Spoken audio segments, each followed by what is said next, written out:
All right, music fans, welcome back. Harmless Dave here, talking about real music in real time for a few real people out there just like you, just like me. Another drama filled episode as we talk about the Don Henley trial, which again to me is just bizarre. And I'm not the biggest Don Henley fan, but I'm kind of like, okay, what does one thing have to do with the other? Henley again has to tell this story. So before we get to that, here is a band that kind of relates to the Eagles a bit, Venice, and this is their album Jacaranda Street. Okay, people who know this band really love this band. They've been around for years. Some people have never heard of them, and so if you haven't heard of them, please check them out. Everybody who sings in this band, you could compare to other bands like the Beach Boys or America or Poco or Firefall. Again, just a really great sound that this band has. And they don't make a lot of music like this anymore.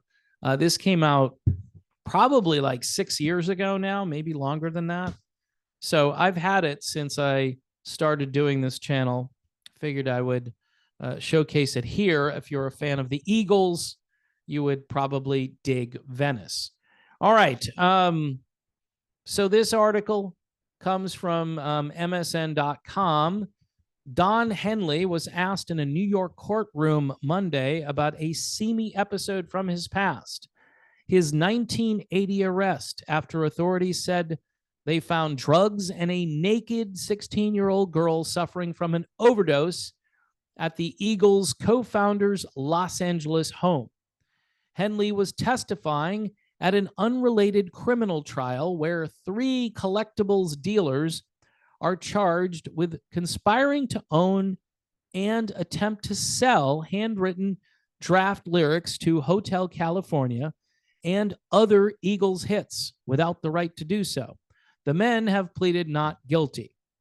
Now, again, I don't understand why Henley has to testify about this stuff, but he is. A prosecutor asked about the singer and drummer's November 1980 arrest early on, apparently to get ahead of defense lawyers. So these guys steal handwritten lyrics, but it's more important to go back into Don Henley's seamy past, where probably the worst moment in his life is exposed yet again. And I'm, again, not always a fan of Don Henley, but that was 44 years ago. Anyway, they previously indicated that they plan to question the 76-year-old about his memory of the era and his lifestyle at the time. So because Don Henley had a crazy lifestyle back in 1980, it's okay for these guys to steal the lyrics from one of the most iconic songs and then sell them online. It's okay because Don Henley was screwing up big time. Anyway, the arrest was briefly reported on at the time, and then it gained only a passing mention during the recent Me Too movement, when many such incidents involving public figures were re-examined. I would say it didn't just get a brief mention at the time. Most people who think about Don Henley and the Eagles from that era remember that incident. It was in the news and it was a big deal. On Monday, Henley told the court that he called for a sex worker that night because he wanted to escape the depression that he was in over the breakup of his band. I wanted to forget about everything that was happening, and I made a poor decision, which I regret to this day. I've had to live with it for 44 years. I'm still living with it today in this courtroom. Poor decision, Henley testified in a raspy drawl. As he did in a 1991 interview with GQ magazine, Henley testified that he didn't know the girl's age until after his arrest and that he went to bed with the girl but never had sex with her. He said in the article, I don't remember the anatomical details, but I know there was no sex, said Henley, who said they'd done cocaine together and talked for many hours about his band's breakup and her estrangement from her family. So there you go. Her problem was she was estranged with her family, and misery loves company, and apparently makes for strange but interesting bedfellows. And that's more literal here than figurative. He said he called firefighters who checked the girl's health, found her to be okay, and left with him, promising to take care of her.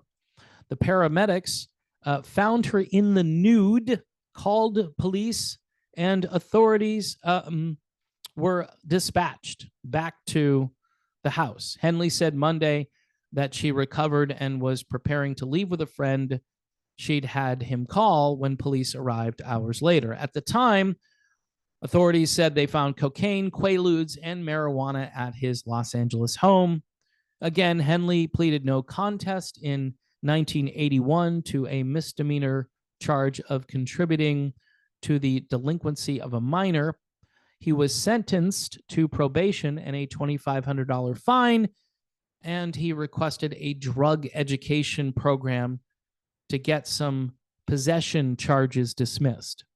Henley was asked about the incident on Monday before he gave the court his version of how handwritten pages from the development of the band's blockbuster 1976 album made their way from his Southern California barn to New York auctions decades later. So again, I'm not sure what one thing has to do with the other in this situation. I'm not defending Henley's behavior back in 1980, but here is a fact. He pleaded no contest. He was sentenced, and he was charged a $2,500 fine. Like I said in the other video, yes, he certainly got off easy, but again, this has been litigated. It's done. And I would say that's not Henley's life. And I don't know what this has to do with guys who took the lyrics to Eagles songs. I don't understand how one has to do with the other. But Henley at 76 years old having to go in the courtroom and put this stuff out there again. It's actually attracting more attention to this than maybe it got at the time. But like I say, it was definitely a big deal when it happened, and it kind of just went away and people forgot about it. But dirty laundry was the result of all of that. That was Henley's way of getting back at the media for their coverage. So it definitely got some attention. It inspired a big, one of Henley's biggest songs ever, and one of his best songs ever as well. So anyway, folks, I'm thinking these guys are guilty, and this is like changing the subject to something else.